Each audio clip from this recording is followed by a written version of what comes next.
Welcome to the Hedged Edge by RCM Ag Services, where we're getting out of the field and onto the mic to bring you weekly market updates, commentary from commodity experts, and monthly interviews with the biggest names in agribusiness.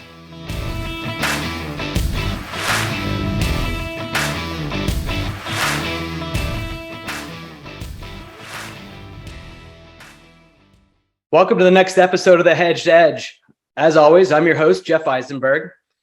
With the world population just crossing 8 billion in November 2022, the details of what it takes to feed the world today and question of what it will take to feed the world 30 years from now, when the population is expected to reach 10 billion, is absolutely mind-blowing. Today's guest is an expert on the science behind bringing additional agricultural yield to life through soil health. Russel Taylor. Russel Taylor is president of Live Earth Products, Inc., which is a premium producer of Humic shale-derived products. He spent 20 years in mining, extraction, and marketing of humic acid-based products. Areas of expertise for Russel include agriculture, turf management, organic fertilizers, animal feed, and soil reclamation. His knowledge has put his company on the forefront of the soil health revolution. Russel, welcome to the show. Hey, thanks for having me. All right, good deal. Well, again, we're jumping right in here. And before we get started, everyone wants to know what's in the background there. Why is there a pile of dirt over your left and right shoulder? What's going on back there? Yeah, that background is a virtual background. That's a picture of the mine. So we're going to talk about that today, but it's an ancient tropical forest that we mine, and that's just a picture of the deposit. That's unbelievable. And you're in Utah. I looked up where you are, Emory, Utah. It's basically not too far from Moab. So if we kind of put that in perspective, we all know the arches and everything out there. That's the type of soil and ground that you're dealing with out there, yeah?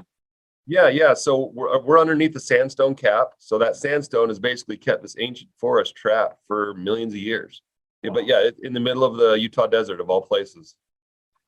Yeah, and so getting into your background, you would say you grew up in the dirt. Sounds like you got involved with mining and some of this opportunity here, from a young age. Is that true? Yeah. So my father opened the mine in the early '80s. At the time, I was 9 years old, and he would be out there drilling the holes, and I'd be getting the dynamite ready. It's It's a crazy... I played with M80s and threw them in the pond and tried to kill frogs. So does that count? Yeah, close. But mine felt like work. So, I grew up around it. To be in that industry for that long, it's hard not to learn a lot of things. After college, I've been working here exclusively. I've been with Live Earth as vice president since '95, and also president of the Humic Product Trade Association for 10 years. So yeah, I've been really in-depthly involved in Humic. I joke long before it was cool, but that's implying that the Humic industry is gaining traction now. No, and I think that's really what we're dealing with here today. And part of the reason we wanted to get in touch with you is that, here we are, we're in an environment where we have rising input costs to farmers. We've got growing world populations, and it's just a very timely discussion to figure out how it is that other people or companies like yours are helping the world get ready for the next phase of really agricultural growth. And we have a lot of farmers that we work with. We work with a lot of elevators and end consumers of commodities. And for them, they need to buy the products, right? Or they're producing them. And the question starts to come to mind are, what is it that can be done outside of just the traditional soil kind of background with the soil, and then plant the seeds, fertilize, and go? Are there more things that can be done? And so bringing you on here, it sounds like you've been doing this since the '80s. Clearly, you have a good idea of some alternative solutions, and seeing as alternatives in our background, love to kind of dive in. So share with us a little bit. Right. So we'll start from the beginning and kind of work backwards a little bit. The deposit we mine is an ancient plant deposit. So imagine like a rich tropical forest, all that material that's stacked up underneath that forest. That's what we have. Now, why is that necessary? And the reason is, you've either got a soil that doesn't have sufficient organic matter, or you've damaged your organic matter through cultural practices and tillage and a lot of those other things. And so farmers are finding benefit by adding these products back. And you kind of mentioned it earlier about, okay, your steps are till, fertilize, and then harvest the crop. Right. And really, there's been a big disconnect between fertility and soil health. And those are completely separate topics, where you can add something that adds fertility to the soil, which will yield crops, but be detrimental to soil health. And soil health is things like structure and things that aid in water conservation, and nutrient retention. And so as your soil health decreases, a lot of those other problems come to the forefront. And so as an industry, we're looking forward and saying, okay, what can we do, and it is going to be needed in the near future? And limited resources as far as fertilizer and nutrients, limited water, and also reduction in land. All these thousands of pristine acres are being converted into roads and houses and other things. So it's kind of a triple witching effect, where you see a lot of things competing for those same resources, and we're ignoring soil health. So it's extremely problematic. Now you're talking about mining an ancient forest. I think you told me on the phone or beforehand here, 70 million year old forest that is essentially, it was a tropical equivalent of the rainforest today. Mining and organic matter don't usually go hand in hand, right? But everything that I've read and you're telling me is that there is a large deposit of organic matter in your area that you're able to mine, extract, and then I assume further process for delivery out to farms, other agricultural systems, whether it's I saw you're involved with the Rose Bowl and some other things like that. So maybe just walk us through. I mean, how much matter is there, and is it unlimited, or what's going on? Well, so we've got thousands of acres of mineral leases, and in the years we've been mining for the past 30 years, we probably used 20 or 30. So okay, in the grand scheme of things, we'll be here for a while. Okay. When you talk about organic matter, you need to break it into two categories: active organic matter, which is being broken down by your microbes, and then the leftovers, the passive organic matter. The microbes aren't breaking it down any further. And as a farmer, when you're trying to contribute organic matter back, it's usually in stover and corn stalks, and sometimes not even that. Sometimes they're selling the stover and corn stalks. So, in a normal system, in normal nature, those things are being returned to the soil and building up your soil organic matter. So what you see with cultivation is, over time, that farmer is slowly decreasing their organic matter. And your organic matter is your storehouse, your pantry, where you store nutrients, store water, and create room for microbes and oxygen and all those things that plant actually needs to live.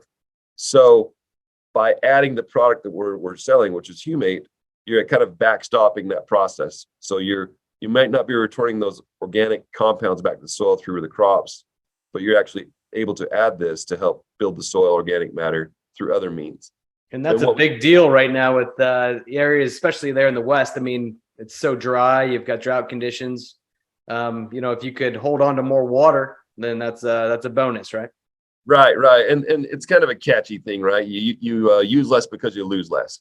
But it's true. A lot of times we're seeing water loss and nutrient loss just simply happen because there's not enough organic matter to hold those nutrients and water into the soil profile longer. And the hard part is we're kind of breeding our plants to be these racehorses, for lack of a better word. We're building these really high power hybrid plants that have to have extreme amounts of energy to perform properly. Right. And some of these soils just can't sustain those nutrient loads and have a lot of waste. And it was really easy for us to be wasteful when things were inexpensive. A year and a half ago, 2 years ago, urea was $250 a ton. Right. Last year at planting, it was last May, I think it hit $1,200 a ton. Correct. So, I mean, look at the cost difference to the farmer and say, wow, this is a big difference. How do we get more efficient? Because those conversations they weren't being held as much because it was so cheap. So now is the time where people are looking at companies like us and saying, oh, okay, let's talk about conserving nutrients, making those things last longer, because all of a sudden they got expensive, and that's hitting my bottom line in a big way. So, okay, that's right. We've got input costs have gone through the roof. The Russia-Ukraine war has caused for increased pricing on the urea. It seems like fertilizer prices are coming back down, which is a good thing for the farm and for the inputs. But supplementing it with what you're doing now, you said you're using 20 to 30 acres of the thousands you have access to. What does it look like for you to actually harvest or extract a lot of this matter and then sell it large scale? I mean, are you targeting selling the product to large seed and chemical companies as a mix in with some of their current fertilizers? Are you trying to go direct to farmers? What is kind of the business model here to help direct people down your path?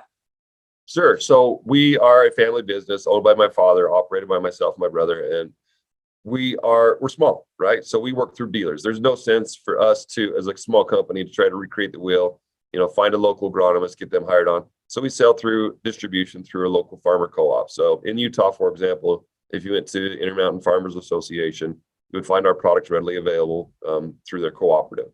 And we sell through random cooperatives through the United States, and also through some ag dealers. So that's where you get our product. Make sure you're talking to your ag dealer and getting it. The Well, if this was Shark Tank, I'd be asking you, who do you have your large distribution with, and it would be try to get you in with Bayer or somebody like that, right? So let's see what we can do. Yeah, we do have some larger distributors, like California, for example. Penny Newman Gray Company distributes our products, and Penny Newman's huge, and we're happy to be a partner with that company.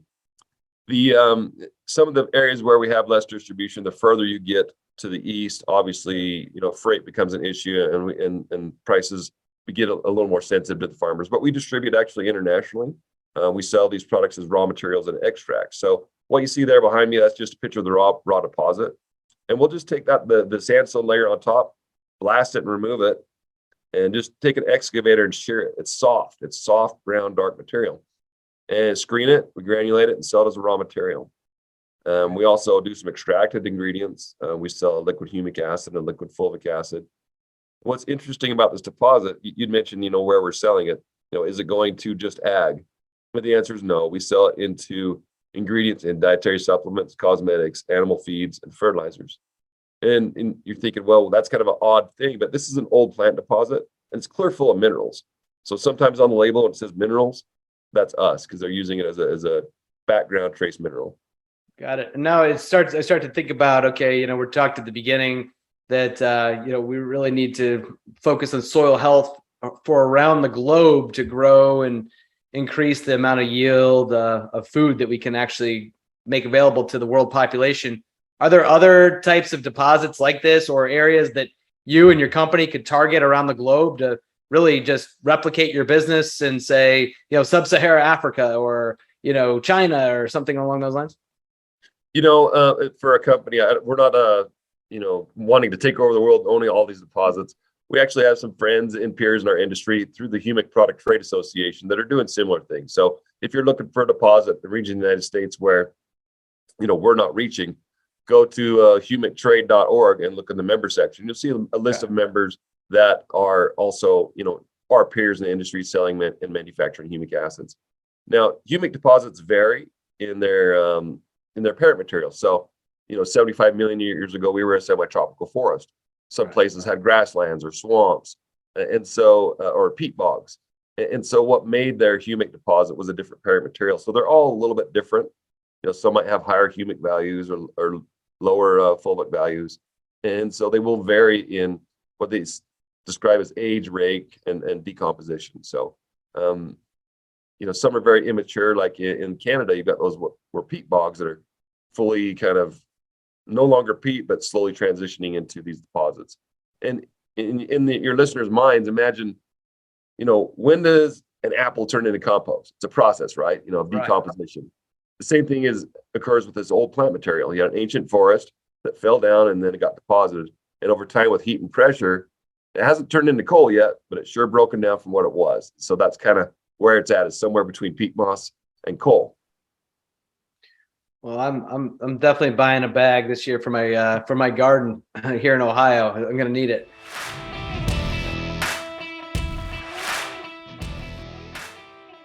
Let's move on a bit here. This is super interesting stuff. The way that you guys have even started this business and grown it over the years, and the fact that you're also involved with others that really kind of as an association attempt to kind of share the wealth. What do you think of? So you're kind of sitting in a unique spot that you're talking with people all over the country and presumably the globe.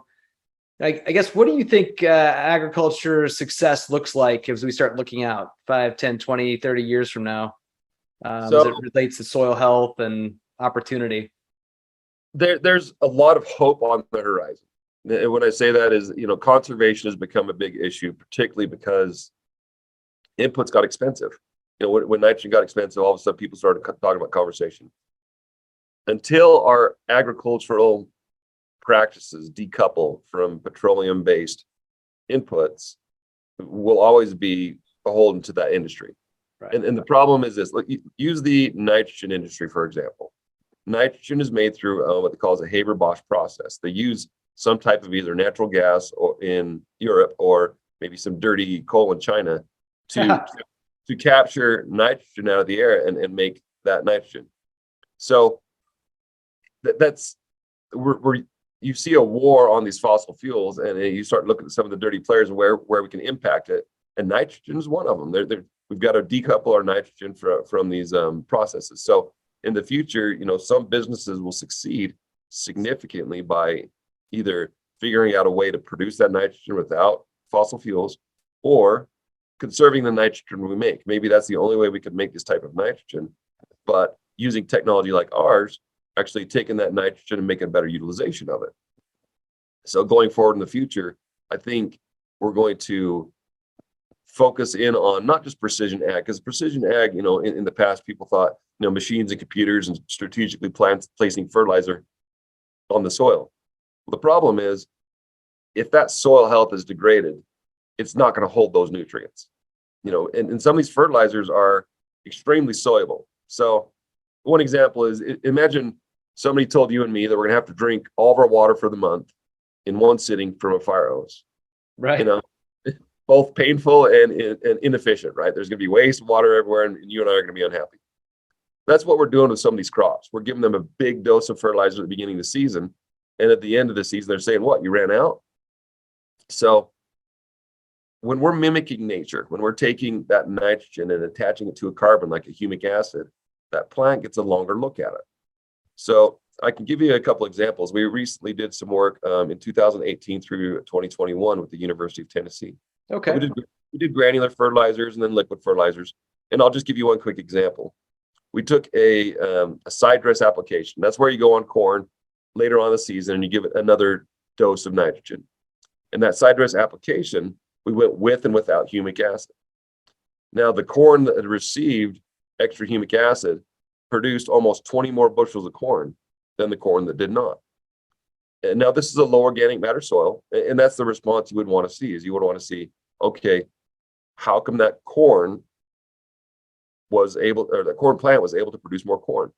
And the simple answer is that plant was able to get a longer look at that nutrient before it was lost, volatilized, or converted. And that's how nitrogen is lost. It either goes in the air as a gas, it's rinsed away in your aquifers, or it's mineralized in a way that the plant can't get it. Right. So by adding these organic acids back to current fertility programs, we're able to assist the farmer into making a better use of some of those expensive inputs like nitrogen. And I think looking forward into the future, like you said, where do we see this? This has to occur, because I can't see inputs going down. Right. I can't see the war on fossil fuels and fossil fuel use decreasing. So I think that's the first step. I think the NRCS and some of those other agencies, as far as cultural practices, no-till and some of those things they're trying to encourage farmers to do, that's going to continue to occur. But I think getting smart with our nutrients is going to be, particularly nitrogen, is going to be some of the pivotal things we'll see in the next 20, 30 years. I think, farming's evolved and it will continue to, especially in other areas of the world, where, people sometimes are just stuck with the soil that they have. The question becomes, is there economies of scale for you, your business, and the farmers in far out regions away from where these deposits are, for them to be able to, again, economically bring in the right amount of additional soil or nutrients that you're talking about to their region? And I guess that's a question for you. I don't know.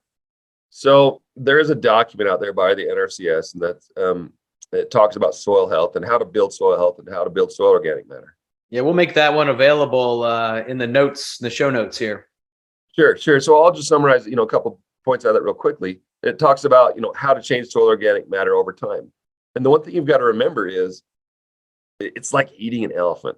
You've got to do this one bite at a time and slowly commit to doing it. Because if you start backing out the numbers, let's say, for example, you took an acre of soil, 6 to 8 inches deep, and that's where most of your corn would root, right? And you took that acre of soil, 6 to 8 inches deep, and you made a big pile. That's going to make 2 million pounds of soil in that pile. So if we said, let's change our soil organic matter 1%. Well, 1% of 2 million is 20,000 pounds of pure organic matter. So you're going to tell a farmer, look, you need to put out 20,000 pounds of stable organic matter.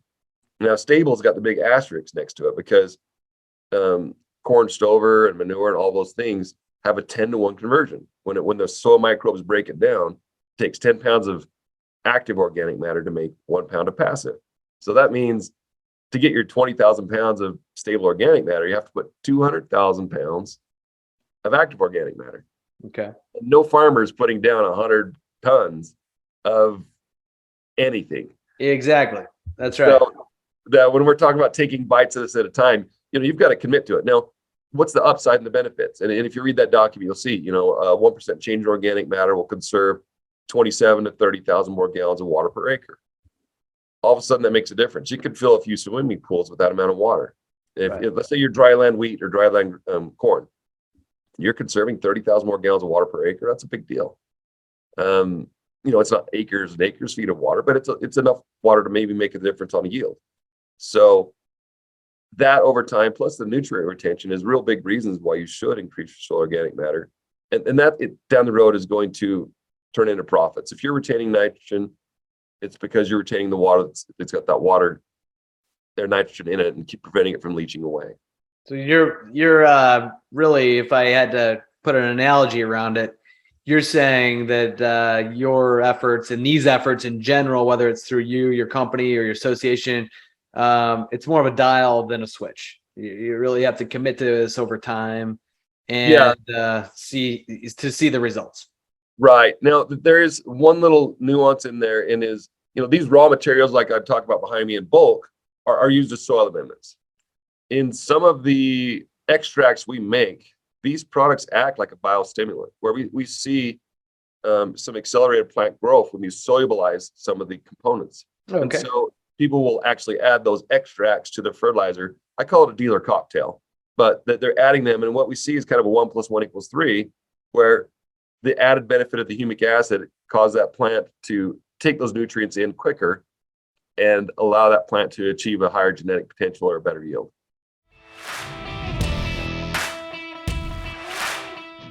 Well, this has been super interesting, Russell. I don't spend much of my days thinking too much about the organic matter in soil, but today's been one of those days, and but actually really enjoyed this opportunity to speak with you. Is there anything else that that we've missed here that you want to make the audience aware of before we kind of wrap up? Well, I try to fly the banner for the industry as much as I can about, promoting. As the president of the trade association, I try to be selfless and say, hey, try to help everybody out. But, we're a small family business. We like to make sure we're promoting our name out there. And it's small companies like myself that are selling these products. You're not seeing large agricultural conglomerates really getting behind this yet. And that's primarily through what's going on with some changes in laws, how they treat these products. And it's kind of a long topic, but I'll just cover it real briefly. Is the way our government acts, they have got a law for pesticides, and then the states are in charge of regulating the fertilizers. So there's this gap in the middle where soil amendments like ours, they're not a pesticide, they're not a fertilizer, and so there's just a gray area. And so there's not been a lot of laws, rules, and testing methods that have been real favorable for our industry. And that's all in the process of changing now. So you're going to see updated seals of approval through the trade association that show, this testing method is approved for products like ours. And consumers should just ask more about how these products are tested and get informed, because in the past, I wouldn't call them snake oil salesmen, but it seems to be if it was black, it's humic acid. And the other thing is there's a lot of confusion between black products. And I'll give you one quick example. Sure. Biochar. Now, biochar, it has an application, and it is nowhere near humic substances. Biochar is somebody's burnt trash. They didn't want to haul to landfill, so they burn it on the farm. They're trying to sell it as a soil amendment. It's beneficial in soils that have low pH and they're well drained. Okay. That's the only place where biochar has been shown to be beneficial. In soils that have higher pH, and because biochar has a liming potential, and it also has a germination inhibition. Now, those two things, that might be too technical agronomy, but basically you're putting a product down that keeps the seed from germinating. So if you just put a crop in the ground and you put something down that inhibits germination, that's going to be bad. Right. So you look a little bit deeper. I would encourage, anybody listening to this, look at the industry, look at what they're trying to do, and learn a little bit more the difference in these products, because humic substances definitely differ between biochar. And just because it has carbon, they're not all the same. I mean, glyphosate has carbon in it, right? So let's talk about how this carbon is bonded and how it's useful. Perfect. Well, we've got your video on video now. So, when we see you on the steps of the USDA with a picketing sign telling them to pay more attention to your products, we'll be sure to, tie that back to you. So thank you. Yeah. Hey, if you see us on the Rose Bowl, we've been on the Rose Bowl Stadium since 2006. So okay. Well, now that we're talking, I'd like to go to the next game, the one coming up here. That would, if you got extra tickets, I'll be there. Yeah, we'll talk offline. We'll hook you up. All right. I like that. Last question for you. I ask all my guests. It's kind of a fun thing, off topic. Since we're talking football and sports, in your background, or in your, in your favorable previous 21-year-old body, what extreme sport would you be most inclined to do, try, or be involved in? Extreme sport that I would want to be involved in. Yeah. The rock climbing. In my area, they do a lot of bouldering, and I see these kids out there with like lizards on a rock, and I think, you know what? If I was younger and didn't feel like falling off a giant rock, that might be interesting to me. Well, it seems like you probably got a lot of them there around you, so that maybe this will inspire you to get back out there. All right, Russell, well, this has been great. What is the best way to get in touch with you if people have questions or want to reach out? Sure, always through the website, liveearth.com, and you spell that with one E, LIVEARTH.com. You can also call us. We're a small family business. I'm a certified crop advisor. I like picking up the phone and talking to people. Perfect. And we're always available by phone, and that's 800-846-2817. Excellent. Well, this has been a real pleasure. I do appreciate your time and interest here, and our kind of risk management approach. We obviously try to help as many people just stay informed with all that's happening in agriculture, and this is obviously not anything brand new, but it is on the forefront. So appreciate the time, and maybe we'll get a chance to hook back up again, and maybe you tell us you found the Tyrannosaurus Rex skeleton in that mine or something like that. Yeah, we won't tell anybody about that. I think we'll get buried. We don't want to turn our mine into an archaeological dig. Yeah, right. Yeah. Good idea. All right, Russell. Well, thanks for your time. Really appreciate it. And we'll be talking to you soon. Have a great holiday. Thank you again. Thank you for the interview. You're welcome. Thank you. You've been listening to The Hedged Edge. Links from this episode will be in the episode description of this channel. Follow us on Twitter at ag_RCM, like our Facebook page under RCM Ag Services, and visit our website to read our blog and subscribe to our newsletter at rcmagservices.com. If you like our show, introduce a friend and show them how to subscribe. And be sure to leave comments. We'd love to hear them. This podcast is provided for informational purposes only and should not be relied upon as legal, business, investment, or tax advice. All opinions expressed by podcast participants are solely their own opinions and do not necessarily reflect the opinions of RCM Alternatives, their affiliates, or companies featured.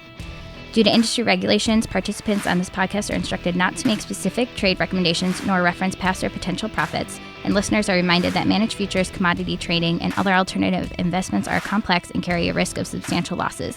As such, they are not suitable for all investors.